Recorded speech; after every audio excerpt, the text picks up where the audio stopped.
selamat pagi Bapak dan Ibu. Selamat datang kembali di GE News Update tanggal 2 Juni 2022 bersama saya Anita Lubis. Oke, lanjut aja nih. Kalau kemarin ya pasar Indonesia libur karena Hari Pancasila, tapi market tadi malam masih on ya untuk internasional. Gimana nih Bapak dan Ibu? Sempat ada yang kena rugi sedikit?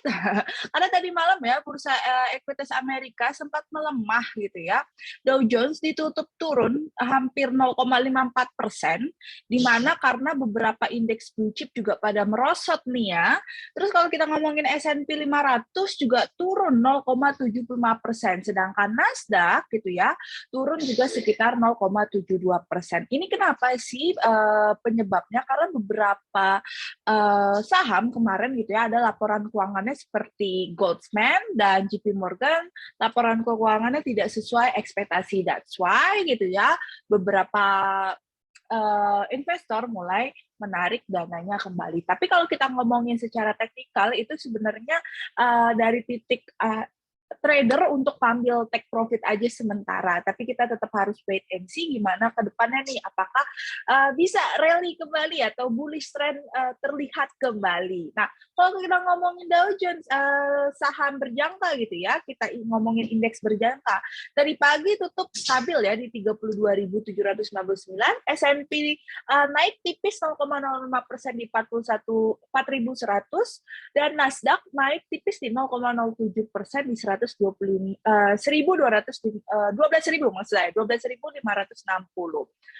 Nah, saham apa nih ya kira-kira yang bisa kita beli hari ini? Oke, langsung aja. Kita ada dua nih ya. Yang satu ada Microsoft, di mana kalau Bapak dan Ibu lihat sendiri, di sini masih trennya bearish gitu ya.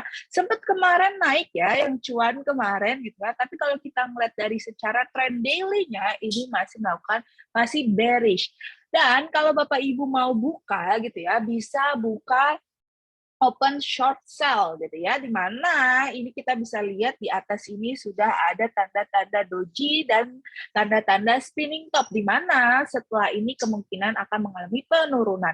Kalau kita lihat dari indikatornya pun juga sama, ini sudah ada di overbought, jadi ya udah dead cross seperti ini, jadi kemungkinan bisa mengalami penurunan. Dan di manakah take profitnya? Bisa di take profit di $251. Jadi di area-area sini ya Bapak Ibu bisa kita untuk take profit.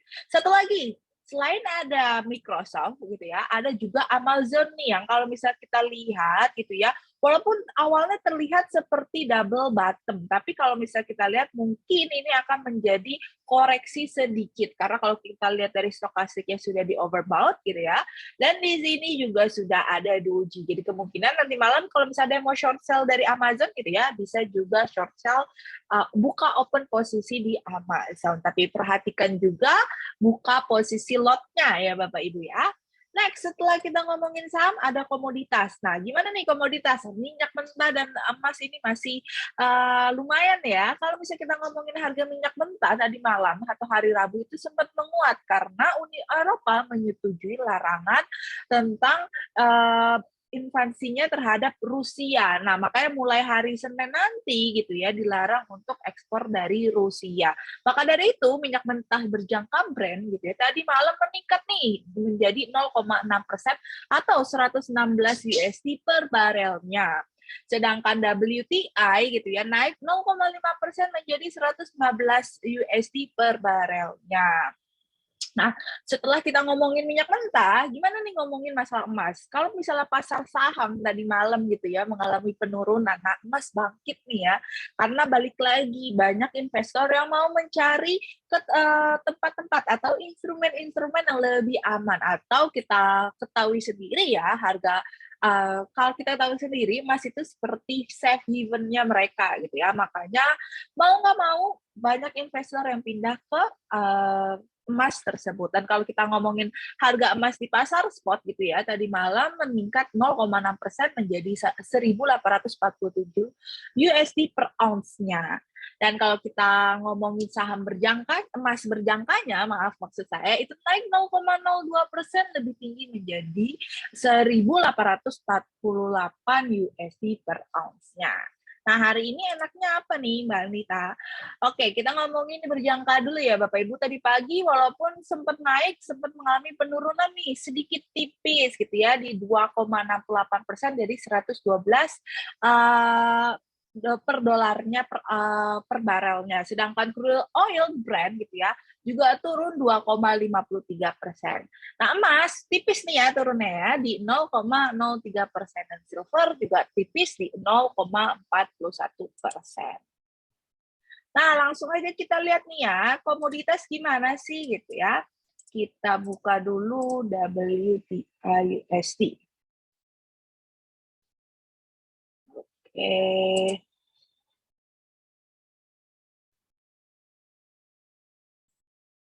Oke, nah kalau misal kita ngeliat dari sisi trennya ya Bapak Ibu ya, ini masih sebenarnya masih mantap ya, masih bullish trend.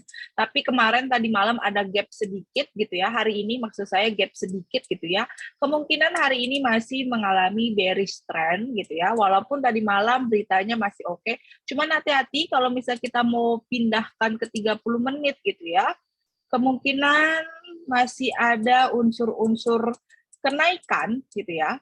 Masih ada unsur-unsur kenaikan apalagi sudah menyentuh dari resisten yang kita buat gitu ya. Dan kemungkinan masih bisa melanjutkan bullish trend-nya, tapi hati-hati jangan terlalu banyak kalau kita tarik Fibonacci gitu ya. Kemungkinan bisa take profit di sekitar, kita ambil dari sini ya. Nah, bisa diambil di take profit di sekitar 11.459 sampai 11.575. Itu untuk WTI. Next, kita ngomongin mata uang. Nah, tadi malam ya, dolar AS menguat nih terhadap euro karena dibantu data ekonomi Amerika Serikat yang optimis, dan karena mata uang gitu ya, dolar ini di bawah tekanan menyusul rekor inflasi dari zona euro gitu ya. Jadi dolar naik, tapi tadi pagi setelah kita cek gitu ya, dolar sedikit mengalami penurunan nih daripada euro gitu ya, tapi tetap menguat terhadap pound sterling, New Zealand, Australian dollar, Swiss franc, dan Kanadian, tapi melemah terhadap euro dan Japan yen. Nah, hari ini apa sih yang bisa kita beli gitu ya? Yang pertama ada USD Kanadian. Kalau misalnya bapak-bapak dan ibu-ibu mau main scalping dalam waktu kurang lebih 30 menit gitu ya, masih bisa nih, masih enak gitu ya untuk membeli USD Kanadian, karena kalau kita lihat secara trennya masih bullish dan bisa kena take profit di area 1,26972 sampai 1,27081, dan kemungkinan setelah ini akan melanjutkan penurunannya, karena kalau kita lihat dari trennya masih bearish ya Bapak Ibu, tapi untuk pagi ini masih bisa naik sampai angka tersebut. Yang kedua ada USD Swiss franc nih, masih cantik banget ya, dia masih ada bentuk bullish trend di mana sempat mengenai supportnya dan kemungkinan masih bisa naik. Naiknya sampai mana gitu ya, kita bisa pakai Fibonacci di area 0,618, dan ternyata areanya di sini. Berapakah kira-kira gitu ya? Kalau misalnya masih mau melanjutkan bisa sampai mungkin di resisten atasnya gitu ya. Resisten atasnya bisa di harga 0,96684. Dan kalau misalnya untuk jangka pendeknya bisa di 0,96410. Oke.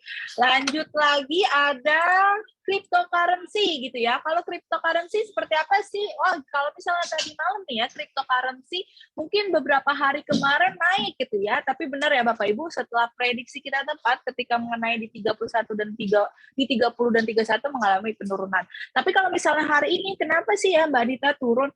Kemungkinan kebanyakan cryptocurrency ini turun karena trader gitu ya mau mengambil take profitnya terlebih dahulu, dan masih dalam range sideways ya ke Bapak Ibu. Kalau misalnya kita lihat langsung gitu ya, BTC itu seperti apa gitu ya, kita lihat. Nah, kalau kita ngomongin BTC secara trend daily gitu ya, masih ya Bapak Ibu, kemarin kita sempat bilang hari Selasa gitu ya, kalau misalnya setelah mengenai dua area ini gitu, BTC agak mengalami penurunan.